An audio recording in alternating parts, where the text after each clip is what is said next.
Du coup, rebonjour à tous. Donc aujourd'hui, on va discuter des discours pour l'abolition des dettes par Fidel Castro et par Thomas Sankara. Et donc, comme Eric l'a dit, c'est Max qui va s'occuper des discours de Fidel Castro et Pierre-François qui va s'occuper des discours de Thomas Sankara, si je ne me trompe pas. Et donc voilà, je ne vais pas parler très longtemps, je vais vous laisser la parole assez rapidement. Je ne sais pas par qui vous voulez commencer. Peut-être si on veut faire chronologiquement, si je ne me trompe pas, on va faire par Fidel Castro. Et du coup, voilà, Max, je te laisse présenter.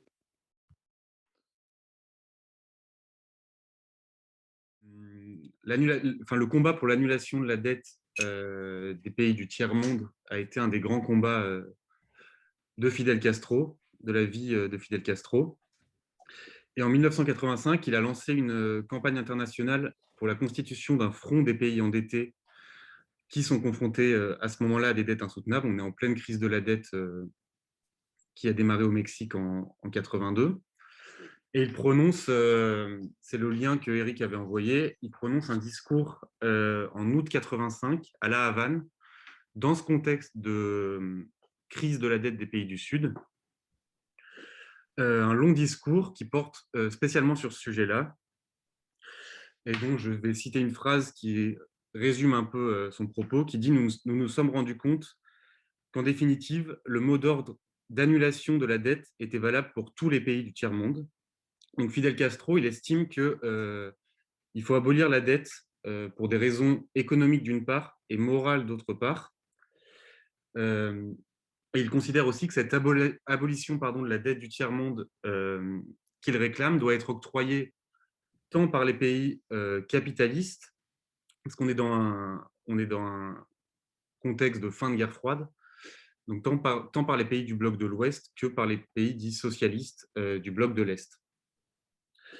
Si je le cite à nouveau, il dit « Le recouvrement de la dette et le système injuste de relations économiques actuellement en vigueur constitue la violation des droits de l'homme la plus flagrante et la plus violente de toutes celles qu'on peut imaginer. » Donc en gros, il mobilise des raisons économiques et morales pour demander l'annulation de la dette du tiers-monde.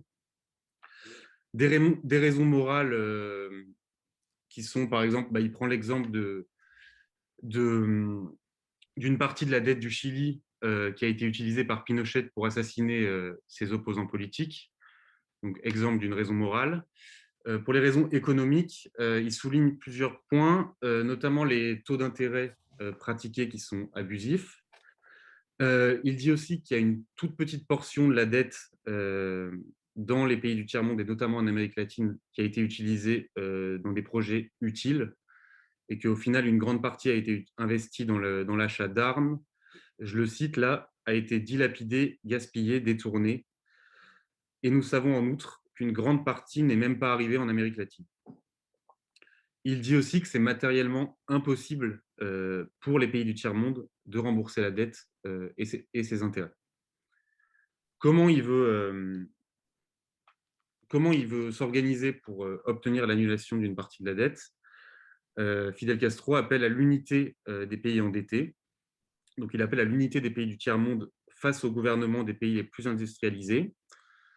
En fait, il souhaitait un consensus sur cette question avant la crise de la dette entre notamment tous les pays débiteurs et tous les pays endettés d'Amérique latine. Mais il n'y croit pas vraiment. Et en fait, ce qu'il espère, c'est un consensus qui se déroulera une fois que quelques pays seront en grande difficulté, en défaut de paiement, seront en crise et qu'il y a un consensus qui va naître de cette crise. Et globalement, en fait, il souhaite un large mouvement par le bas, en fait, qui part d'en bas pour l'annulation de la dette du tiers-monde, que ce soit dans les pays du tiers-monde ou dans les pays industrialisés à ce moment-là. Donc, en gros, son propos, c'est il faut être soudé pour pour pouvoir peser dans les négociations avec les pays créanciers. Et plus sur vraiment la région, sur l'Amérique latine, pour lui, le combat pour l'annulation de la dette rime avec intégration régionale. il insiste vraiment dans son discours sur l'importance de l'intégration régionale en Amérique latine pour peser. Et sa démarche et ce discours-là a eu un écho très important en Amérique latine, que ce soit parmi les mouvements sociaux ou parmi les intellectuels de la gauche radicale à ce moment-là. Pour lui aussi, et ça c'est une position qui a été reprise par le CADTM, l'abolition de la dette, c'est une condition qui est indispensable, mais qui n'est pas suffisante pour... Enfin, il milite en fait vraiment pour établir pour lui, pardon, il faut que la dette soit couplée à un nouvel ordre économique international. Sinon, ça sera insuffisant et le système dette dans lequel sont pris les pays d'Amérique latine va se reproduire. Donc, il réclame plusieurs choses. Il remet en cause, par exemple, les politiques imposées par le FMI. Il critique notamment les consignes d'ouverture du FMI envers les pays d'Amérique latine, envers les pays du Sud de manière générale, alors que les pays développés comme les États-Unis et le Japon, qu'il cite, pratiquent le protectionnisme, et c'est comme ça qu'ils ont pu développer leurs industries. Il critique aussi l'échange inégal entre les pays et les termes de l'échange qui sont en défaveur des pays du Sud. Par exemple, il explique qu'en vendant une tonne de café, on pouvait acheter 37,3 tonnes d'engrais en 1960 contre seulement 15,8 en 1982. Donc en fait, les termes de l'échange se sont fortement dégradés pour les pays du Sud, les pays exportateurs de matières premières. Il dénonce aussi la fuite des capitaux qui n'est pas régulée. Il réclame bien davantage de ressources financières pour les pays en développement qu'elles n'en recevaient à ce moment-là.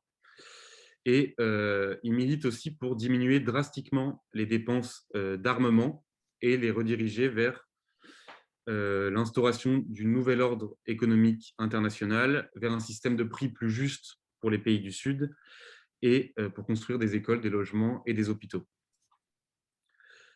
Et il insiste aussi à la fin de son discours sur le fait que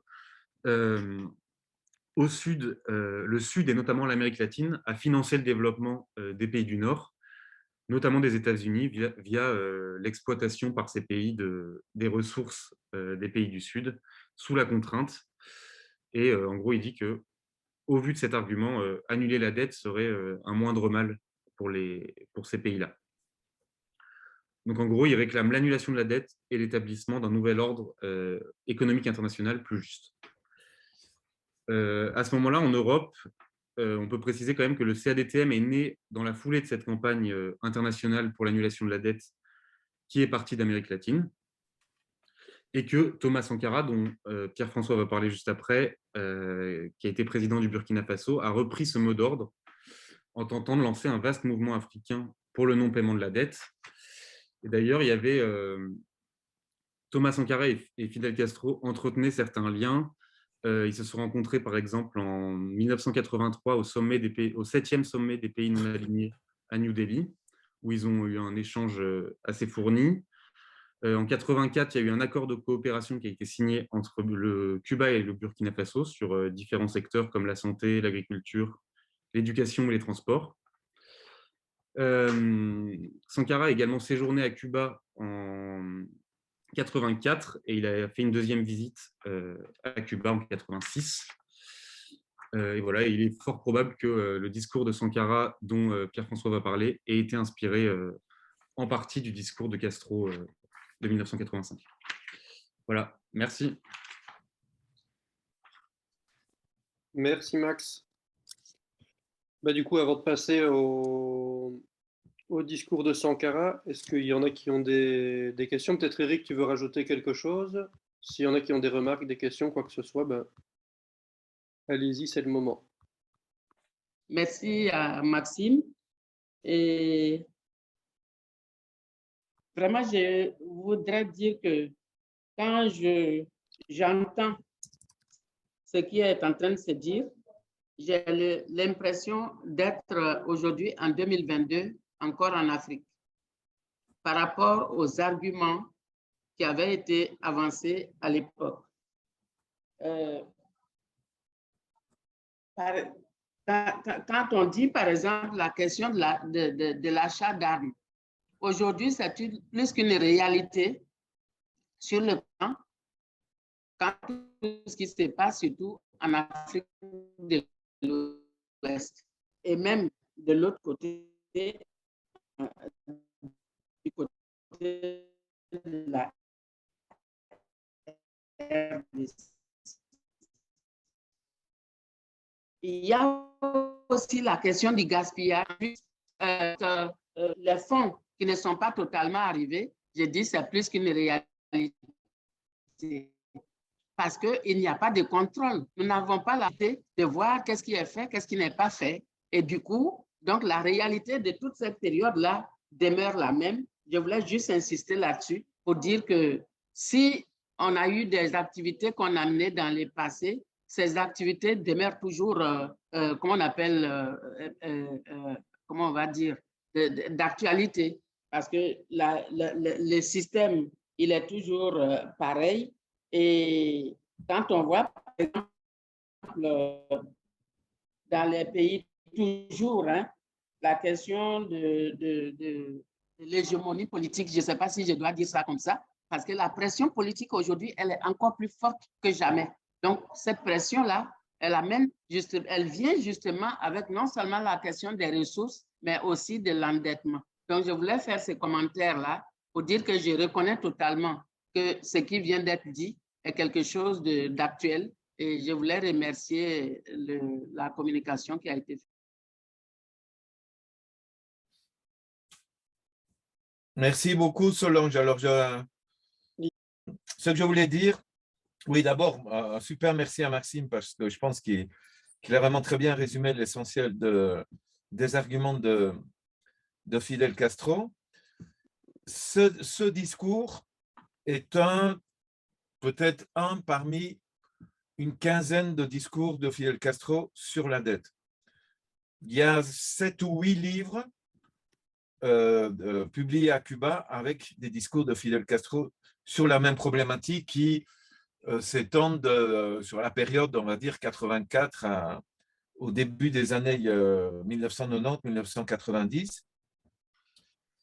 Et ça a eu un impact, comme l'a dit Maxime, sur les mouvements sociaux, mais il a aussi réussi au-delà des intellectuels dont Maxime a parlé aussi, à mettre un peu au pied du mur certains gouvernements latino-américains, parce que comme il avait un écho via les mouvements sociaux, ça remontait sur certains gouvernements qui étaient très mal pris, c'est-à-dire coincés par le paiement d'une dette insoutenable qui avait un impact terrible sur leur budget et donc qui risquait de les rendre ou qui les rendait carrément impopulaires.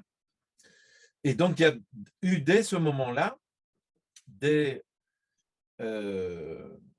gouvernements ou des personnes arrivant au pouvoir qui ont repris le thème de la nécessité de suspendre le paiement de la dette. Et c'est notamment le cas au Pérou d'un jeune président qui s'appelait Alan Garcia, qui a été élu en 1985 en promettant de faire quelque chose sur la dette.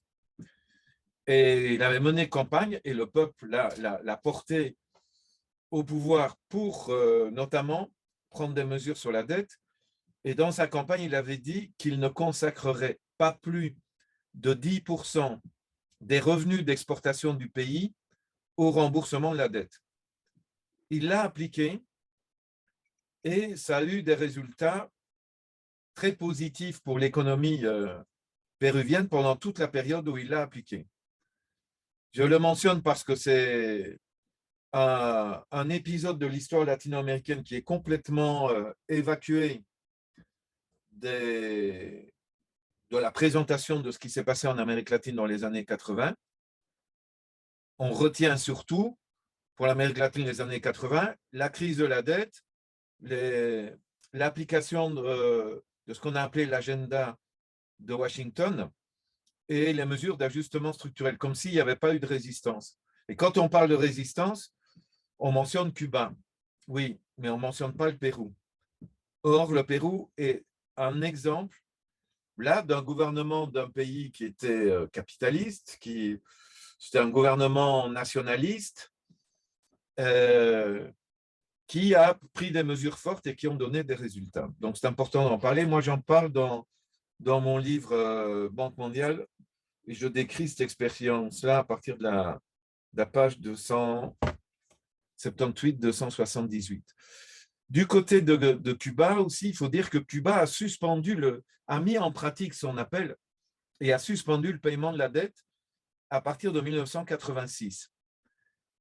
Et par exemple, Cuba, à l'égard des pays du Club de Paris, a suspendu le paiement de la dette jusqu'en 2013-2014, a renégocié avec le Club de Paris, a obtenu une réduction de dette de 80%, ce qui montre que c'est efficace de suspendre le paiement de la dette, parce qu'y compris des pays du Club de Paris qui ne recevaient pas des remboursements, de manière cachée, octroyaient des crédits à Cuba pour maintenir le commerce avec Cuba. C'est le cas de la France, où siège le Club de Paris. La France n'était pas remboursée, mais octroyait de nouveaux crédits à Cuba parce que la France voyait un intérêt de ne pas perdre complètement Cuba comme un marché. Et la France octroyait des crédits pour que Cuba lui achète certains produits. Et Cuba, ça l'arrangeait très bien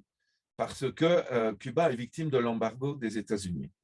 Alors, Cuba a renégocié avec le Club de Paris et devait reprendre le paiement après une période de grâce de 5 ans. Vous savez que, je dis juste un terme technique, c'est important d'apprendre au fur et à mesure des choses, des termes techniques.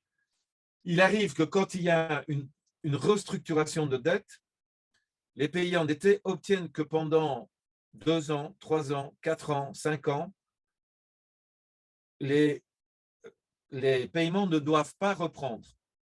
Donc, par exemple, on a réduit de 30% la dette ou de 80% la dette. Les pays négocient une période de grâce. Le terme a son importance, c'est-à-dire on les gracie du paiement de la dette et on le reporte. Alors, Cuba a obtenu une période de grâce de 2010 jusqu'en 2019 et donc devait reprendre les paiements en 2020. Sauf qu'il y a eu le Covid et Cuba a dit on n'est pas capable de reprendre les paiements. Et donc, depuis 1986, Cuba ne rembourse pas le Club de Paris et il avait obtenu, pendant le Covid, un report des paiements de dette jusqu'à novembre 2022. On est en octobre 2022 et Cuba est en train de renégocier avec le Club de Paris pour obtenir 3 ans supplémentaires de report de paiement. Donc, voilà un peu une mise à jour, une actualisation sur la situation de Cuba. Je pourrais dire beaucoup d'autres choses parce qu'il y a eu des erreurs dans les calculs de Cuba. Ils ont été trop optimistes sur Barack Obama et ce que ça a engagé comme changement de la part des États-Unis. Or, Cuba est, avec Trump et maintenant avec Biden, victime d'un embargo, d'un blocus renforcé par rapport à la période antérieure à Barack Obama qui avait assoupli la situation. Maintenant, la situation est quasi dramatique à Cuba en raison du blocus. Merci Eric pour le commentaire. On passe à la partie sur Sankara alors, PF. Donc, bonjour à tous. Donc aujourd'hui, je vais faire une petite présentation sur Thomas Sankara et sur son action contre la dette. Donc, il faut savoir que Thomas Sankara est né en 1949 et il meurt assassiné en 1987, pas très longtemps en fait après sa prise de pouvoir en 1983. Il faut aussi savoir que Thomas Sankara en fait a vécu plusieurs vies, dans le sens où à la base il était destiné à faire le séminaire. Il a été élevé en tant que chrétien et on pensait qu'il allait finir prêtre. Il a finalement refusé de faire le séminaire et s'est engagé dans une carrière militaire. Il a donc été formé en tant que militaire dans une école d'officiers.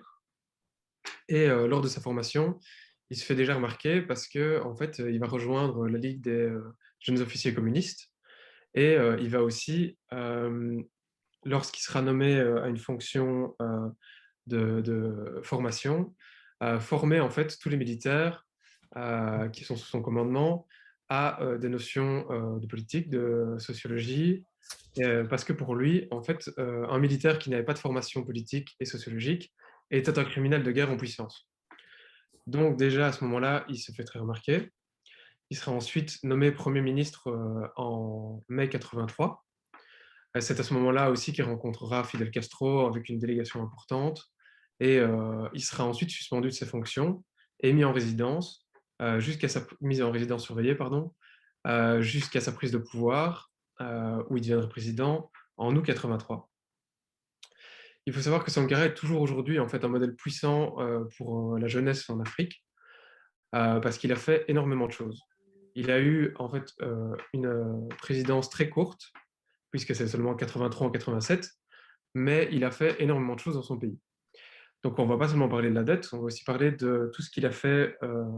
Je vais citer quelques exemples de ce qu'il a fait, parce qu'il était très connu en fait pour avoir fait énormément, mais aussi pour avoir eu des petites phrases piquantes et très remarquées par rapport à d'autres chefs d'État, notamment des chefs d'État français, par exemple Mitterrand quand il était en visite.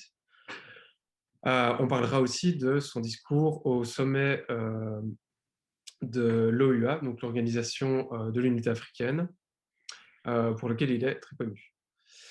Donc déjà, en fait, Thomas Sankara est quelqu'un qui a fait énormément pour supprimer les inégalités dans son pays, qui étaient des inégalités qui étaient héritées d'un système de chefferie et en fait qui donnait énormément de pouvoir aux personnes plus âgées, en sachant qu'il y avait vraiment au moins la moitié de la population qui avait moins de 30 ans au Burkina Faso à ce moment-là.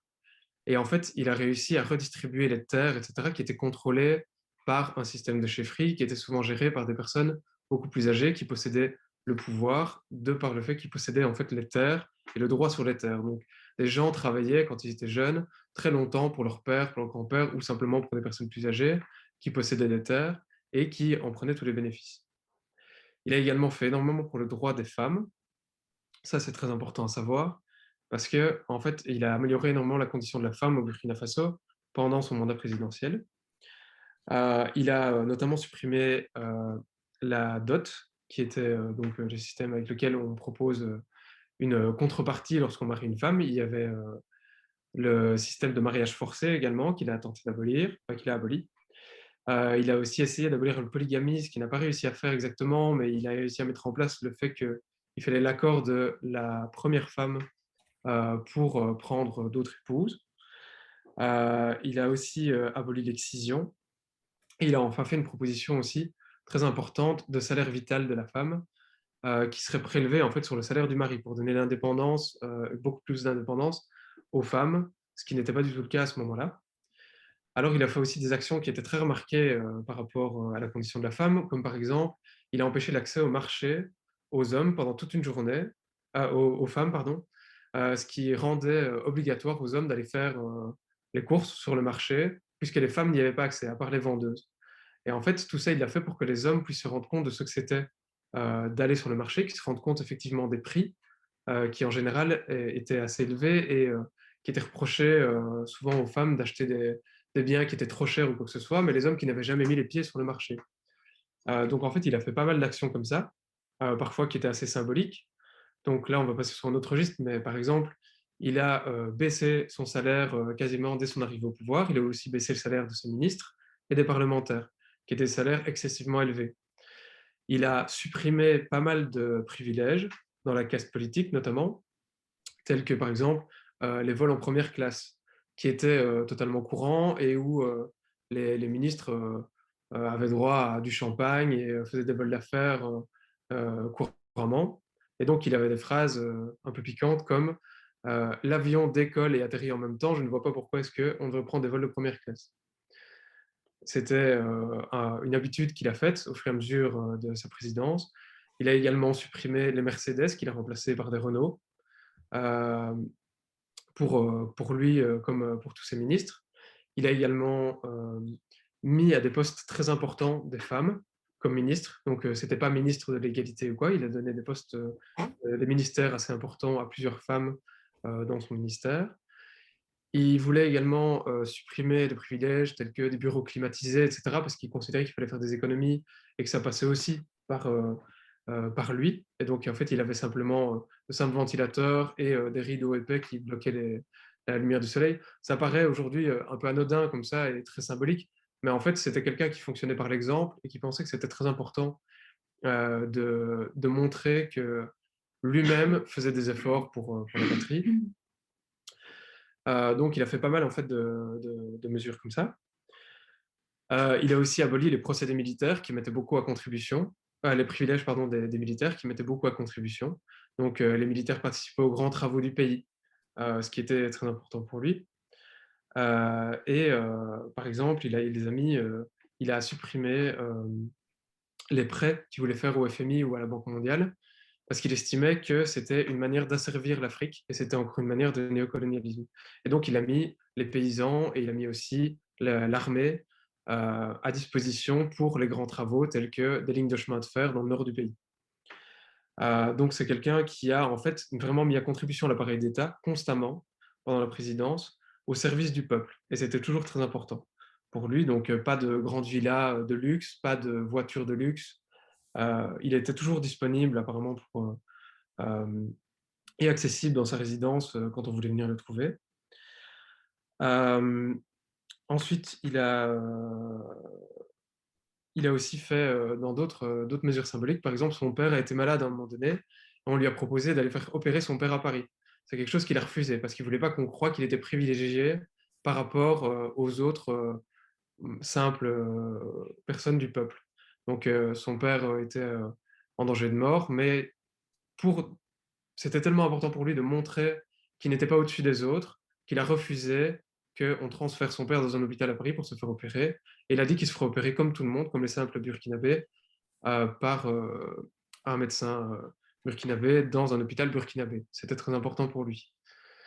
Et il y en a des tonnes des exemples comme ça. Donc, il avait aussi des grandes phrases comme malheur à ceux qui bâillonnent le peuple, qu'il a dit lors de son discours d'investiture. Pardon. Et ensuite, là maintenant, nous allons parler donc plutôt de. Donc, il critiquait aussi la politique néocolonialiste de la France. Il a fait énormément, et même en face de François Mitterrand qui était en visite à ce moment-là. Donc, il a critiqué en face de Mitterrand le fait qu'il y avait énormément de chefs politiques africains, de chefs d'État, qui étaient en fait des gens qui avaient du sang sur les mains et qui pourtant étaient reçus en grande pompe à l'Élysée. Et pour lui, en fait, c'était quelque chose qui était inacceptable. Donc, il disait que la France soutenait en fait tous ces régimes autocratiques et qui étaient antidémocratiques simplement par le fait qu'il les recevait, ce que François Mitterrand n'a pas vraiment apprécié. Et ensuite, on peut aussi parler évidemment de son discours au sommet de l'OUA à Addis Abeba, qui est son discours pour lequel il est le plus célèbre et il est le plus connu, lors duquel il a critiqué le néocolonialisme et l'impérialisme de toutes les institutions monétaires internationales, donc le FMI et la Banque mondiale, mais il a aussi critiqué pas mal en fait de politiques qui leur étaient imposées, comme le fait qu'ils étaient, par exemple, ils avaient hérité du fait qu'ils étaient censés produire du coton et qu'ils étaient censés l'exporter, ils étaient fort dépendants des exportations, et qu'en fait, après, on leur revendait, les États-Unis ou tous les pays où il y avait des produits manufacturés, leur revendaient des produits comme des t-shirts ou des habits ou n'importe quoi, qui étaient produits avec du coton burkinabé, et qui, en fait, du coup, créaient de l'endettement dans le chef du Burkina Faso, simplement parce que le Burkina revendait à prix dérisoire, tout comme le café avec Fidel Castro, des produits primaires et rachetait à prix vraiment énorme des produits manufacturés des pays riches. Donc ça crée l'endettement. Donc ça, en fait, il a critiqué, il a aussi fait des mesures comme le fait qu'il promulguait de porter des habits qui étaient produits avec du coton burkinabé, qui étaient tissés par des tisserands burkinabés et qui étaient vendus par des marchands burkinabés. Et donc, en fait, il a rendu obligatoire pour lui et pour toute son administration le port d'habits traditionnels burkinabés faits au Burkina Faso pour pouvoir, en fait, simplement mettre en lumière et promouvoir le fait qu'il fallait produire burkinabé pour sortir de ce cercle vicieux d'endettement. Il a également appelé à l'annulation de la dette, simplement parce que c'était des dettes héritées des colonies, que c'était des dettes qui avaient été contractées par la France et qui avaient été aussi contractées par des marionnettes de la France, donc les anciens dirigeants du Burkina Faso, qui étaient simplement des gouvernements fantoches qui étaient en fait gouvernés par la France et qui étaient à la solde de la France. Et donc, il a continué cette critique en disant bien qu'en fait, il aurait voulu créer un large mouvement d'annulation de la dette, mais que ça, il ne pouvait pas le faire seul. Donc, il a appelé tous les pays d'Afrique et du tiers-monde à le rejoindre, en précisant bien que si le Burkina Faso était le seul pays qui ne payait pas, il ne serait probablement pas là lors du prochain sommet euh, pour, euh, pour en parler et pour donc continuer cette politique d'annulation de la dette. Et en fait, c'était assez prophétique parce que c'était 3 mois avant son assassinat. Et beaucoup d'observateurs internationaux considèrent que ce moment-là, c'est un moment crucial parce que le discours d'Addis Abeba est un moment où il a dépassé les bornes pour pas mal de pays colonisateurs et pour pas mal d'autres pays amis de la France et d'autres pays impérialistes. Et que c'est à ce moment-là que ça a été décidé, que c'est concrétisé en fait son assassinat, simplement parce qu'il avait dépassé les bornes en appelant à l'annulation de la dette et au non-remboursement en fait, et donc à la dette de la dette odieuse qui n'avait pas été contractée dans le but de servir le peuple burkinabé. On peut juste conclure en disant aussi qu'en fait, avant la prise de présidence de Thomas Sankara, le pays s'appelait la Haute-Volta et qu'il a voulu, donc dans tout ce que je viens de dire, en fait, dans le but de supprimer la corruption, de promulguer la justice, etc., en fait, il a changé le nom du pays en Burkina Faso, qui signifie le pays des hommes intègres. Et donc, c'était quelque chose qu'il a fait de manière très symbolique et qui reste toujours aujourd'hui, qui était en fait dans une optique de justice sociale et de montrer l'exemple et d'afficher clairement que le pays avait changé, n'était plus un ancien pays colonisé, mais un pays indépendant qui allait prendre sa pleine et entière indépendance en produisant et en étant autonome euh, pendant tout le reste en étant autonome, pardon. Donc voilà, c'est tout ce que j'ai à dire sur Thomas Sankara, parce qu'en fait, il faudrait clairement, et il y en a, écrire des tonnes de livres dessus et parler des heures et des heures sur tout ce qu'il a fait, parce qu'il a fait une action très large, même si sa présidence n'a pas été très longue, parce qu'il considérait qu'il fallait aller très vite et très loin, parce qu'il ne savait pas exactement combien de temps est-ce qu'il allait pouvoir être là, et il considérait aussi que le chantier était tellement vaste et large qu'il se voyait comme un cycliste sur une pente très raide, avec des fossés des deux côtés, et qu'il fallait pédaler très vite pour ne pas tomber. Et donc, il a essayé de faire le plus possible en très peu de temps. Et c'est pour ça qu'il reste aussi toujours aujourd'hui un modèle pour la jeunesse et pour pas mal d'organisations altermondialistes et de gauche de par le monde. Donc voilà, j'imagine que Eric va pouvoir compléter un peu tout ce que j'ai dit. Et vous avez sûrement des questions, donc là, je vais vous laisser la parole.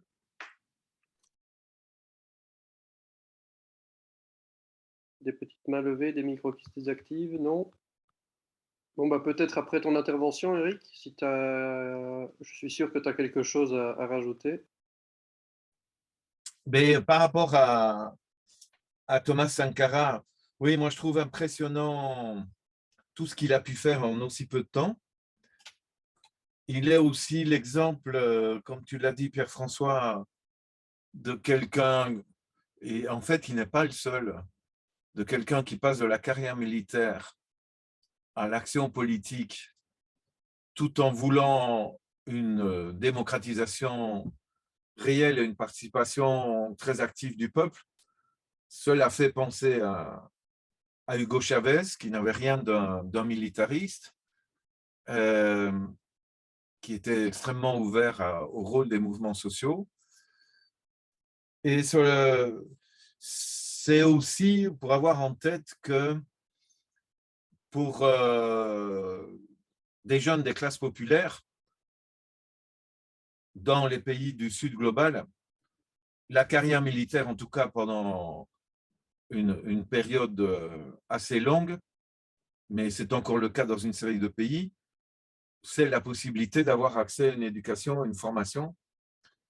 Et dans certains cas, ces jeunes militaires prennent réellement conscience politiquement et à certains moments interviennent dans la vie de leur pays par un coup qui n'est pas nécessairement un coup cherchant à imposer un pouvoir autoritaire, une junte militaire dictatoriale comme on en a connu tellement dans un certain nombre d'autres pays. Donc tout militaire n'est pas nécessairement un ennemi et certains peuvent justement évoluer extrêmement bien. Et donc, c'est le cas de Thomas Sankara ou d'Hugo Chavez, mais on pourrait parler même des capitaines portugais qui ont renversé le régime de Salazar en 1975-1975 lors de la révolution des œillets au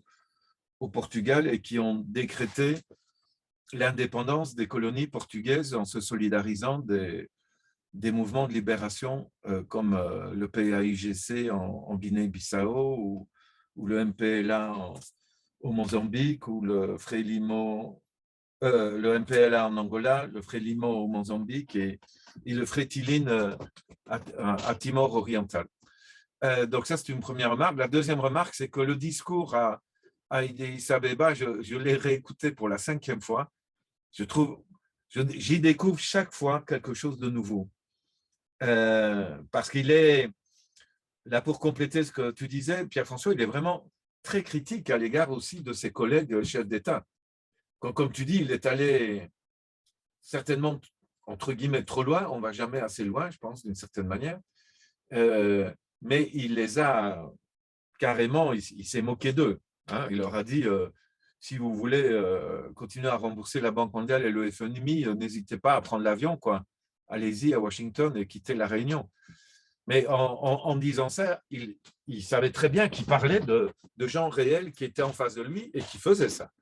Et qui étaient tout à fait, et qui prenaient l'avion pour aller discuter avec la Banque mondiale, avec le FMI et le gouvernement de Washington sur ce qu'il fallait faire ou ne pas faire, quoi.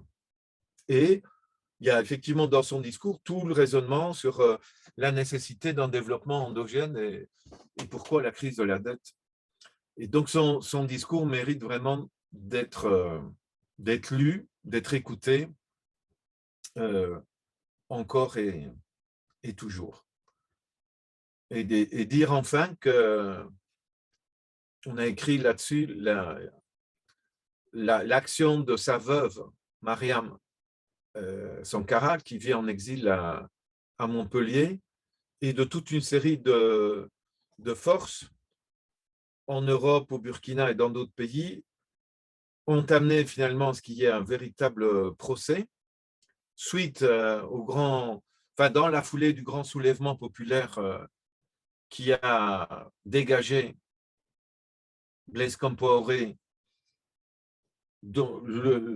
y compris dans le sillage du printemps arabe, et donc ce mouvement qui s'est appelé en partie, pour vous lier au terme dégagé qui sortait du printemps arabe, le balai libéré, donner un grand coup de balai par rapport à des chefs d'État pourris.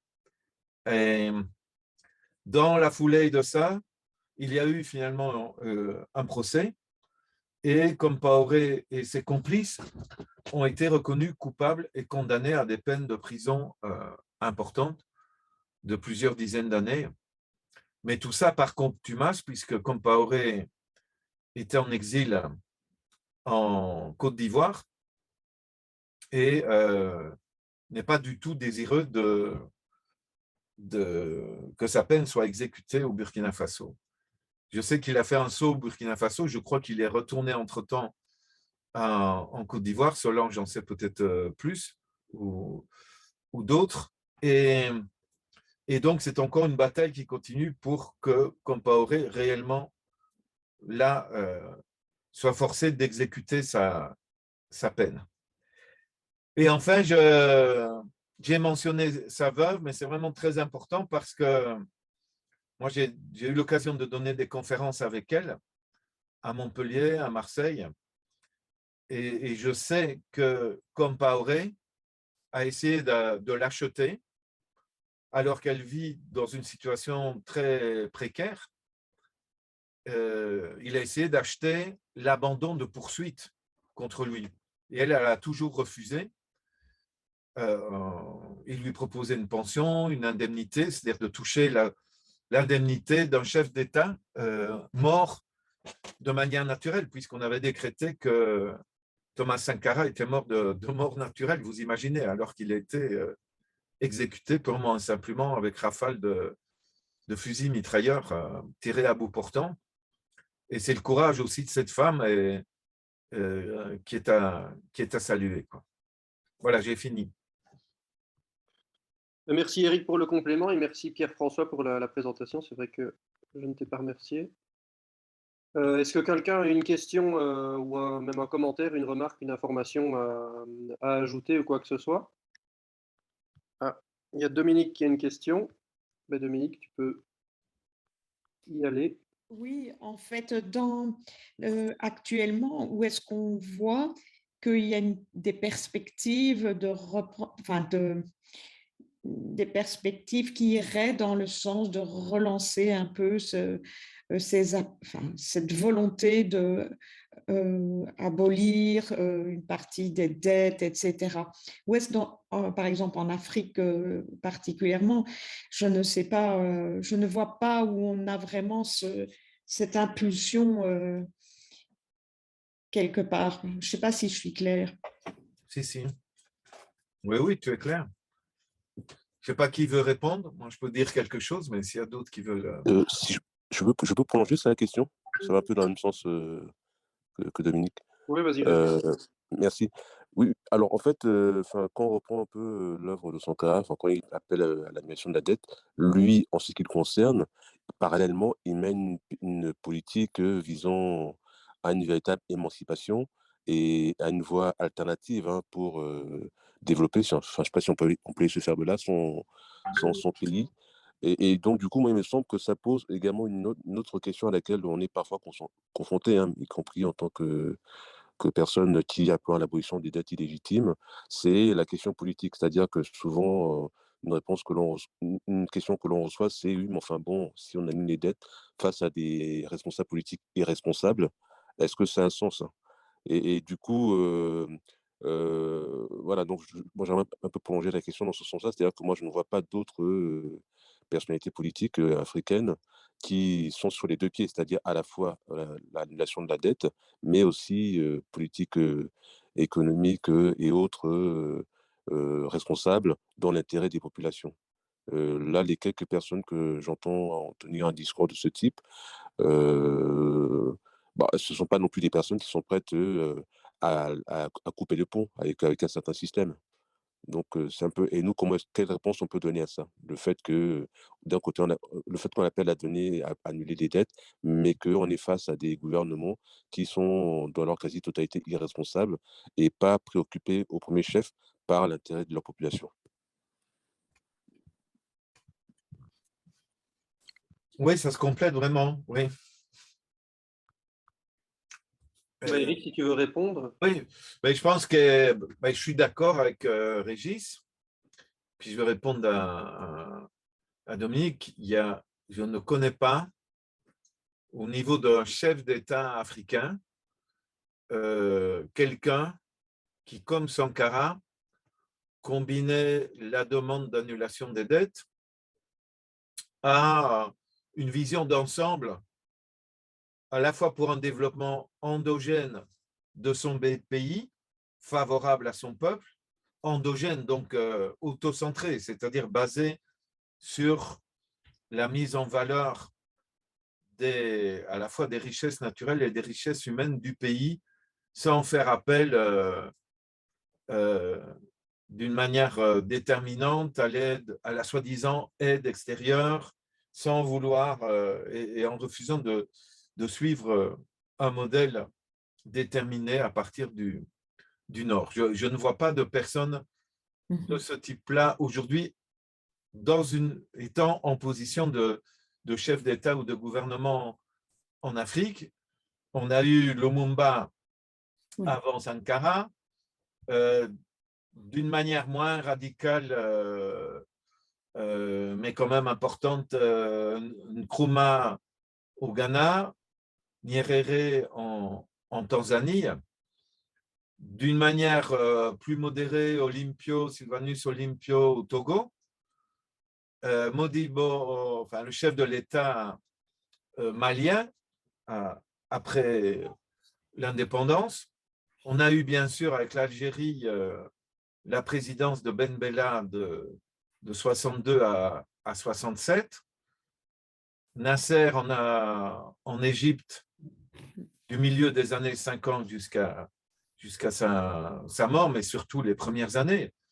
Il y a encore quelques exemples. Je peux même malheureusement pas parler de Nelson Mandela, parce que Nelson Mandela, tout en exprimant clairement la volonté de rupture avec le régime de l'apartheid, s'est inscrit tout de suite dans la poursuite du capitalisme sud-africain. Par exemple, Mandela, je ne sais pas si vous le savez, s'est opposé totalement à la demande d'annulation de la dette. Donc, il y avait un puissant mouvement pour l'annulation de la dette, là qui partait des mouvements sociaux en Afrique du Sud, et qui disait clairement les dettes contractées par le régime de l'apartheid sont des dettes odieuses, et il n'y a pas de raison pour lesquelles, maintenant qu'on est sorti de l'apartheid, l'État sud-africain devrait continuer à rembourser ses dettes. Et le gouvernement de Nelson Mandela s'est opposé à cette revendication-là et a dit non, on reconnaît les dettes et on veut continuer à être très attractif par rapport aux investissements étrangers.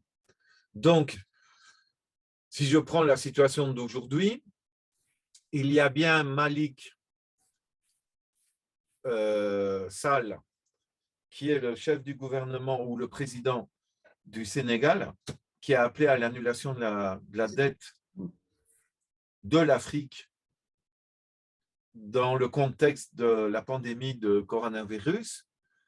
Mais lui, à la différence de Sankara, il s'inscrit totalement dans la continuité du social-libéralisme ou néolibéralisme. Par exemple, il est extrêmement heureux de pouvoir dire, et il espère se maintenir au pouvoir, parce que va entrer en exploitation des puits de pétrole en mer, pas très loin des côtes de Dakar d'ailleurs, et il compte bien là-dessus, et pas sur des énergies renouvelables pour le type de développement de son pays, quoi. Je suis sûr que Sankara aurait voulu une toute autre orientation, quoi. Donc, effectivement, c'est un gros problème. Et là, le CADTM voudrait modestement contribuer à transmettre des connaissances, justement, avec tous les membres du CADTM en Afrique. Et on va réaliser exactement dans un mois, enfin, c'est du 29 octobre au 2 novembre, une formation pour une quinzaine de délégués de 13 ou de 12 organisations différentes du CADTM Afrique. Et on est en train de préparer ça par des formations en ligne aussi. Et la prochaine formation aura lieu le 19 octobre. Si vous voulez vous y joindre, vous pouvez y participer à distance. Et il y a notamment un jeune du Burkina Faso qui participe, mais donc c'est des délégués du Burkina Faso, du Sénégal, de la Côte d'Ivoire, du Bénin, du Togo, du Gabon, du Niger, du Mali, de Guinée-Conakry. Et il y aura Oui, je crois que j'ai oublié personne. Je crois que j'ai cité tous les pays. Et il y aura Omar qui sera là du Maroc aussi. Oui, il y avait aussi Félix Tshisekedi de la RDC, je pense, qui avait demandé l'annulation des dettes, mais assez Ah, mollement. j'ai même pas vu ça. J'ai pas vu. C'est au moment aussi de la Je vais crise Covid, apprendre. il me semble. D'accord. Mais bon, il n'y a pas eu de suivi. Donc... C'est-à-dire, oui, c'est-à-dire que l'appel du président sénégalais a été suivi par d'autres. Et c'est sûrement dans ce contexte-là que Tshisekedi s'est prononcé aussi. Mais ils n'ont pas fait grand-chose. Nous, on a été d'accord de participer à des conférences qui sont avec des représentants de son gouvernement. Moi, j'ai participé à 2 conférences en ligne. Le chanteur sénégalais Youssou N'Dour, qui soutient à fond la présidence du Sénégal, y a participé aussi, mais il n'y a pas vraiment eu de suite, quoi. Ok, merci pour la réponse, Eric. Est-ce qu'il y a d'autres questions, d'autres, même comme j'ai dit, des commentaires ou quoi que ce soit?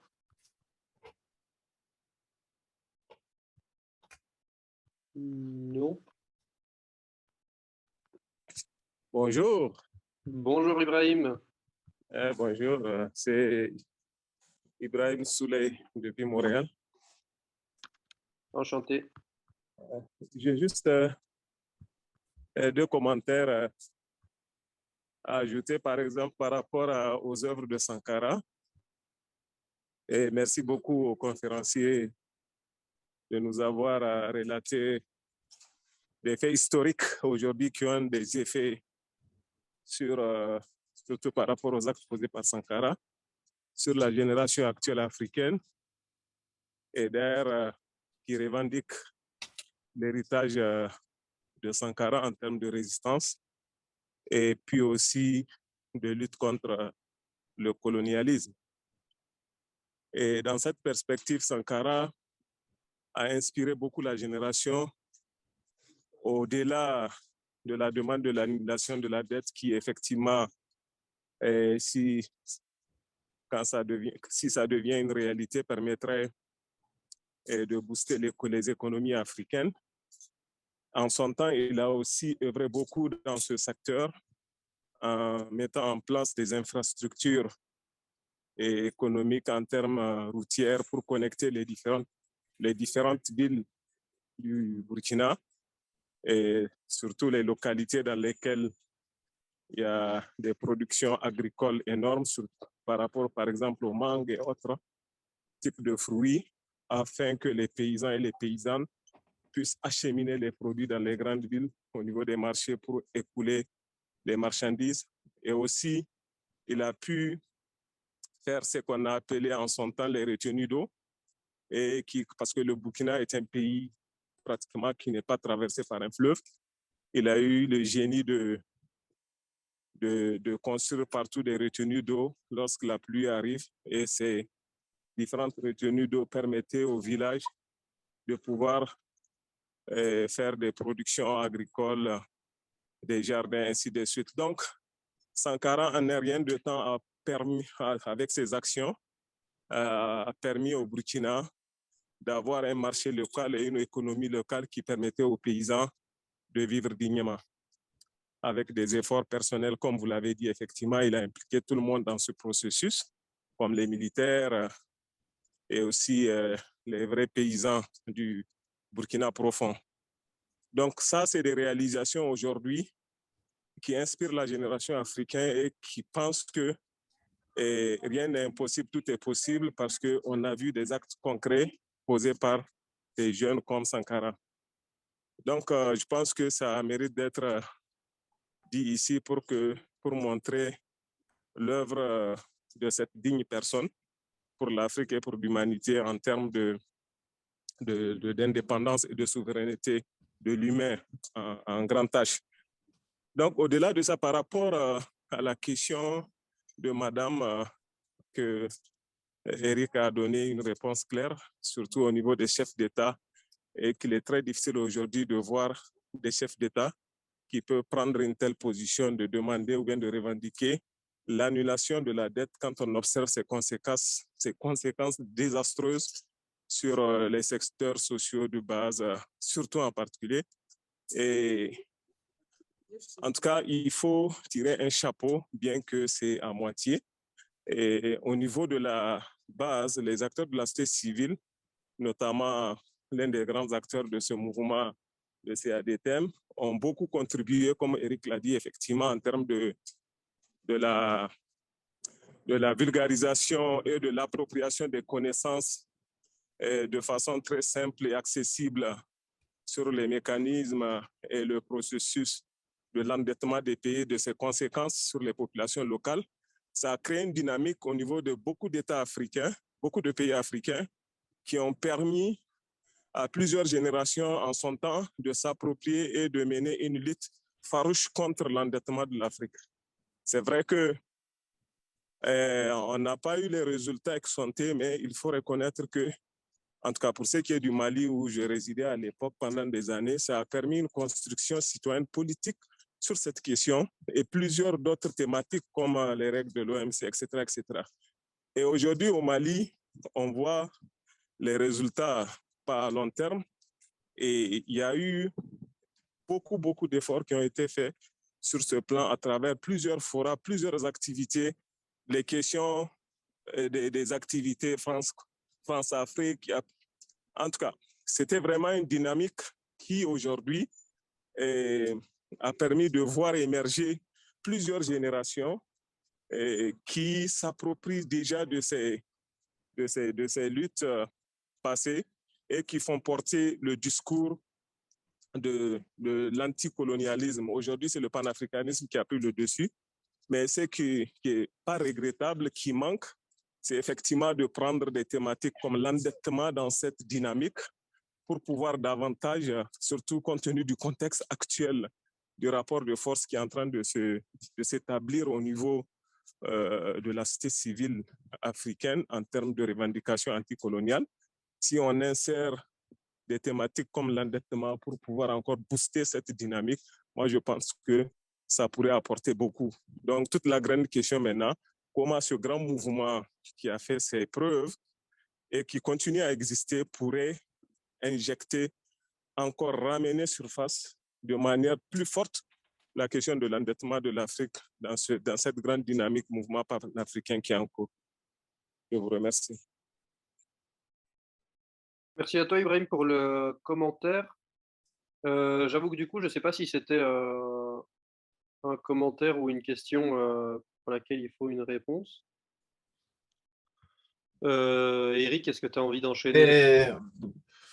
Ça fait des années que Souley est au Canada, je sais, et très heureux que tu nous aies rejoints pour cette formation en ligne, parce que c'est justement à la fois, il nous faut le renouvellement au niveau génération et la continuité pour pouvoir transférer les expériences, pour ne pas devoir recommencer chaque fois à zéro toute une série d'explications et avoir des personnes qui représentent justement la continuité du mouvement en Afrique ou en Europe ou ailleurs et qui font tout pour qu'il y ait à la fois un rajeunissement, un renouvellement. Il faut pouvoir combiner les deux choses, quoi. C'est fondamental. Et alors, bon, l'intervention de Souley Ibrahim se terminait sur comment faire pour pouvoir relancer véritablement quelque chose. Oui, je pense que c'est le grand défi, et notamment on va en parler à cette formation qui aura lieu à Dakar, parce que d'une certaine manière, il y a eu un repli des mouvements d'aide en Afrique et en Europe au cours des dernières années. En même temps, le CADTM a maintenu toute une série d'activités et multiplie les formations. Pour le moment où on parle, se termine une formation qui vient d'avoir lieu au Bénin, et Broulaye, qui n'est pas là ce soir, est peut-être sur la route pour retourner de Cotonou à Bamako. Et donc, il vient d'y avoir une formation à à Cotonou, il y en aura une probablement au Cameroun avant la fin de l'année et entre-temps une formation à Dakar. Et donc, on est en train d'essayer de consolider notamment la jeune génération dans le CADTM Afrique, de consolider sa formation pour que au cours des années qui viennent, elle soit capable de relancer à fond le mouvement. Et on ne veut pas de bluff, on le sait très bien. On a eu une formation la semaine passée avec les participants de Dakar qui disaient, la personne, la jeune femme du Gabon disait qu'elle était seule. Au Togo, ce n'est pas du tout évident de faire fonctionner au mieux Atax et ADTM Togo. Mais il y a en tout cas partout des jeunes qui veulent tenter de le faire et le CADTM international va faire le maximum pour que s'ils souhaitent une formation pour qu'ils la reçoivent et pour contribuer à prendre un maximum d'initiatives les plus mobilisatrices possibles. Et je pense qu'on arrive là un peu à la fin de cette formation d'aujourd'hui. On ne doit pas nécessairement la prolonger plus longtemps, sauf s'il y a des interventions importantes encore à réaliser, bien sûr. Éric, je peux ajouter un mot? Évidemment, Solange. Ajouter un mot, Éric? Solange est une des anciennes aussi. Elle, on se connaît depuis 1999, 1999, je crois. Oui, avant même. Oui, tout à fait, à Dakar. Hein? oui. Voilà. Je voulais juste ajouter à la question d'Ibrahim qui a comment faire pour relancer le mouvement. Je me disais qu'il est peut-être important enfin, c'est même une question que je me pose. Comment on fait les liens, le nouvel ordre économique que nous vivons avec les nouveaux rapports de force politique? Comment on fait ces liens-là avec la question de l'endettement de l'Afrique? Nous sommes complètement, j'allais dire, désorientés face à la manière dont fonctionnent les choses aujourd'hui du point de vue politique et économique. Et je me disais qu'il est certainement important qu'on prenne en compte cette question du nouvel ordre économique que nous vivons et en faire le lien avec la dette. Et pour moi, ça pourrait faire un thème de formation pour redonner une compréhension plus claire aux acteurs que nous sommes. Donc, juste ajouter cela à ce qu'Ibrahim a dit et au commentaire que tu viens de faire, Eric. Merci. On va en prendre note, tout à fait. Donc, comment, on va dire, dans la nouvelle situation internationale et la nouvelle corrélation de force qu'il y a en Afrique, comment reprendre l'initiative, comment redéfinir une stratégie adéquate pour le mouvement de dette à l'échelle du continent africain. C'est bien ça? C'est bien ça, tout à fait ça. Merci. Allô? Oui, Yvonne qui a réussi à se connecter finalement. Oui, en tout cas, les réseaux étaient un peu compliqués. Présentement, je suis à Goma, à l'est du pays. Oui. Donc, il y a la connexion qui était un peu difficile. Je viens d'avoir la connexion maintenant. Donc, je vois, quand j'avais levé ma main, c'était presque la même question que celle que Maman Solange a pu poser en rapport avec tout ce qui se passe aujourd'hui en Afrique et avec les puissances ou les nouveaux qui sont en train de naître. Je donne l'exemple, par exemple, ici chez nous, aujourd'hui, vous avez suivi, on a la situation où la population ne veut pas de la présence de la MONUSCO, mais la MONUSCO s'impose. Vous avez même entendu qu'ils ont même tué ils ont tiré sur la population. Donc, la population dit non, partez, non, on ne veut plus de vous parce qu'on ne voit pas ce que vous êtes en train de faire, tout ça, tout ça. Mais elle s'impose. J'ai entendu ce matin, même la Chine qui veut encore appuyer la MONUSCO, tous ceux qui viennent. Donc, c'est du néocolonialisme. Et l'autre réflexion est que... Yvonne, Oui. il faut que tu dises par rapport à une série de personnes ici présentes ce que c'est la MONUSCO, comment elle est composée. Qui la Oui. compose? Cette MONUSCO est composée, il y avait il y a les militaires russes, il y avait les militaires ukrainiens, il y a les militaires pakistanais, il y a les Bangladesh, il y a les Français sont là, il y a des militaires de pays africains, les pays asiatiques. Ils ont plus de 25 000 militaires. C'est la base la plus grande du monde que les Nations Unies n'ont jamais eu. Mais vous pouvez vous imaginer cette base qui s'est dit qu'ils ne peuvent pas faire face à une milice. Pour eux, ils disent que la milice est plus armée que les Nations Unies réunies. Et ils demandent au gouvernement que vous devez négocier avec vos voisins. C'est ainsi que la population a dit non. Si vous n'êtes pas capable, vous partez, vous nous laissez parce qu'on ne voit pas encore, vous êtes important. Et après, ils ont fait venir encore il y a encore une autre force qui est là-bas. Donc, on est devant une situation qui, pendant cette période où la population est en train engloutie, on tue, il y a des milliers. Par exemple, dans la province où je suis maintenant, il y a plus de 160 000 déplacés internes.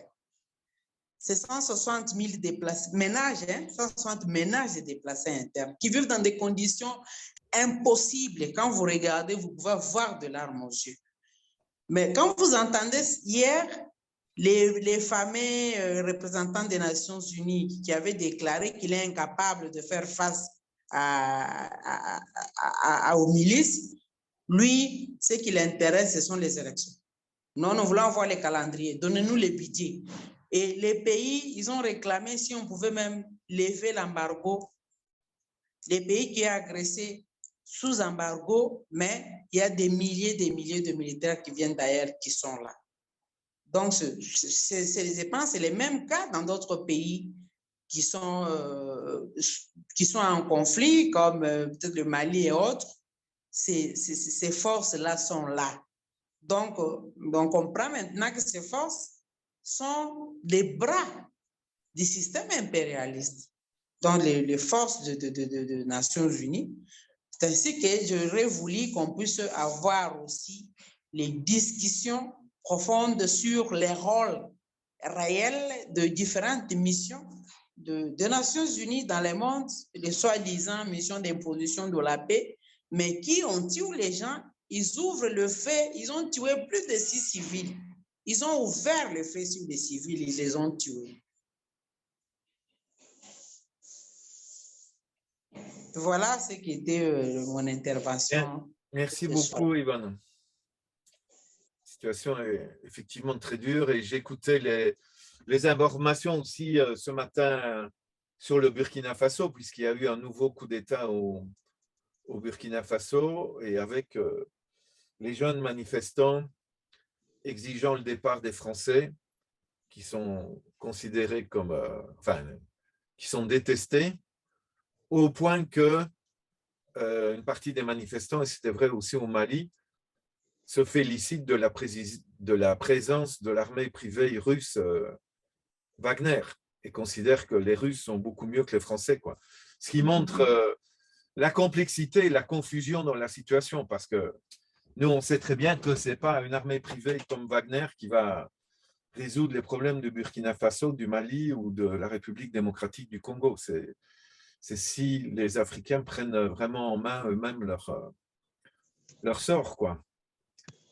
Et que les grandes puissances arrêtent d'y intervenir et qu'arrêtent certains pays de la région de s'allier aux grandes puissances pour déstabiliser leurs voisins et tout ça, ce qui est le cas de l'attitude du Rwanda par rapport à la RDC, malheureusement.